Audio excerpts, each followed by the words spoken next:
എട്ടാമത് പോഷൻ പക്കോടയുടെ ഭാഗമായി ഏപ്രിൽ 10-ാം തീയതി വെള്ളിയാഴ്ച സംഘടിപ്പിക്കേണ്ട പ്രവർത്തനങ്ങളെക്കുറിച്ചാണ് ഈ ഒരു വീഡിയോയിൽ പറയുന്നത്. 4 പ്രവർത്തനങ്ങളാണ് അന്നേ ദിവസം സംഘടിപ്പിക്കേണ്ടത്. അതിൽ ഒന്നാമത്തെ പ്രവർത്തനം പോഷൻ ചർച്ച എന്നതാണ്. അതായത് അങ്കണവാടി പ്രദേശത്തെ ഗുണഭോക്താക്കള്, പൊതുജനങ്ങള്, ALMC അംഗങ്ങള് തുടങ്ങിയവരെ പങ്കെടുപ്പിച്ചുകൊണ്ടാണ് ഈ ഒരു പരിപാടി സംഘടിപ്പിക്കേണ്ടത്. പോഷൻ പക്കോടയുമായി ബന്ധപ്പെട്ടിട്ടുള്ള വിശദാംശങ്ങൾ, അതിൻ്റെ ഉദ്ദേശ ലക്ഷ്യങ്ങൾ, തീമുകൾ തുടങ്ങിയവയെക്കുറിച്ച് ചർച്ച ചെയ്യുകയും ഗുണഭോക്താക്കളിലും പൊതുജനങ്ങളിലും അവബോധം സൃഷ്ടിക്കുകയുമാണ് ഈ ഒരു പ്രവർത്തനത്തിലൂടെ ചെയ്യേണ്ടത്. അതോടൊപ്പം തന്നെ 23-ാം തീയതി വരെയുള്ള കാലയളവിൽ പോഷൻ പക്കോടയുമായി ബന്ധപ്പെട്ട് സംഘടിപ്പിക്കുന്ന പ്രവർത്തനങ്ങളുടെ മുന്നൊരുക്കങ്ങൾ നടത്തേണ്ടതും പോഷൻ പക്കോടയുമായി ബന്ധപ്പെട്ട് ഗുണഭോക്താക്കളുടെയും പൊതുജനങ്ങളുടെയും പങ്കാളിത്തവും പ്രാദേശിക സഹായ സഹകരണവും ഉറപ്പുവരുത്തേണ്ടതുമാണ്. അപ്പോൾ ഈ രീതിയിലാണ് ഒന്നാമത്തെ പ്രവർത്തനം നമ്മൾ സംഘടിപ്പിക്കേണ്ടത്.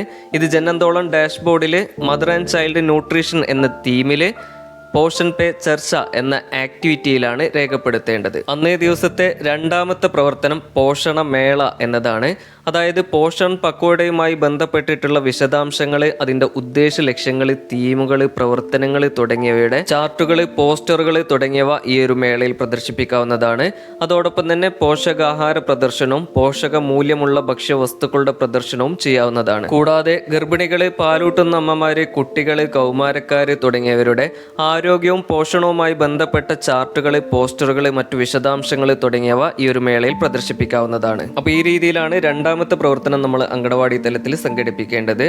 ജനന്തോളം ഡാഷ്ബോർഡിൽ ഗാർണറിംഗ് community support for stronger anganwadis എന്ന തീമിൽ പോഷൻ മേള എന്ന ആക്ടിവിറ്റി ആയിട്ടാണ് രേഖപ്പെടുത്തേണ്ടത്. അന്നേ ദിവസത്തെ മൂന്നാമത്തെ പ്രവർത്തനം സ്റ്റോറി ടെല്ലിംഗ് ആണ്. അതായത് പ്രീ സ്കൂൾ പ്രവർത്തനവുമായി ബന്ധപ്പെട്ട് കുട്ടികൾക്ക് കഥ പറഞ്ഞു കൊടുക്കുകയാണ് ഈ ഒരു പ്രവർത്തനത്തിലൂടെ നിങ്ങൾ ചെയ്യേണ്ടത്. കുട്ടികളുടെ ഭാഷാപരമായിട്ടുള്ള വികാസം ലക്ഷ്യമിട്ടുകൊണ്ടാണ് ഈ ഒരു പ്രവർത്തനം സംഘടിപ്പിക്കേണ്ടത്. അതോടൊപ്പം തന്നെ ആരോഗ്യവും പോഷണവും നല്ല ശുചിത്വ ശീലങ്ങളും ഭക്ഷണ രീതികളുമായി ബന്ധപ്പെട്ട ഗുണപാഠ കഥകളും ഇതിലൂടെ ഉൾപ്പെടുത്താവുന്നതാണ്. ജനന്തോളം ഡാഷ്ബോർഡിലെ early stimulation for brain development എന്ന തീമിലെ story telling and language development sessions എന്ന ആക്ടിവിറ്റി ആയിട്ടാണ് രേഖപ്പെടുത്തേണ്ടത്. അന്നേ ദിവസത്തെ നാലാമത്തെ പ്രവർത്തനം സോഷ്യൽ മീഡിയ ക്യാമ്പയിനിങ് ആണ്. അതായത് അന്നേ ദിവസം സംഘടിപ്പിച്ചിട്ടുള്ള പ്രവർത്തനങ്ങളുടെ ഫോട്ടോകൾ, അതുപോലെ പോഷൻ പക്കോടയുമായി ബന്ധപ്പെട്ടുള്ള വിശദാംശങ്ങൾ തുടങ്ങിയവ പരമാവധി ഗുണഭോക്താക്കളിലേക്ക് എത്തിക്കുന്നതിനായിട്ട് ഗുണഭോക്താക്കളുടെ വാട്സപ്പ് ഗ്രൂപ്പുകളിലേക്ക് ഷെയർ ചെയ്യുകയും വാട്സപ്പ് സ്റ്റാറ്റസ് വെക്കുകയും ചെയ്യുകയാണ് വേണ്ടത്. ഈ പ്രവർത്തനം ജനന്തോളം ഡാഷ്ബോർഡിൽ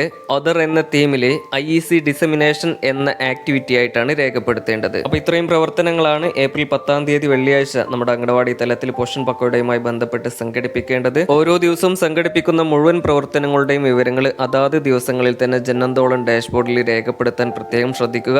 വരും ദിവസങ്ങളിലെ പ്രവർത്തനങ്ങൾ തുടർന്നുള്ള വീഡിയോകളിലൂടെ നിങ്ങളിലേക്ക് എത്തിക്കുന്നതായിരിക്കും. അപ്പോൾ ഇത്തരം വീഡിയോകൾ നിങ്ങൾക്ക് ഉപകാരപ്രദമാകുന്നുണ്ടെങ്കിൽ വീഡിയോ ലൈക്ക് ചെയ്യാനും തുടർന്നും ഇത്തരം വീഡിയോകൾ നിങ്ങൾക്ക് ഉടനെ തന്നെ ലഭിക്കുന്നതിനായിട്ട് നമ്മുടെ പോഷൻ മാസ്റ്റർ എന്ന യൂട്യൂബ് ചാനൽ സബ്സ്ക്രൈബ് ചെയ്യാനും മറക്കരുത്.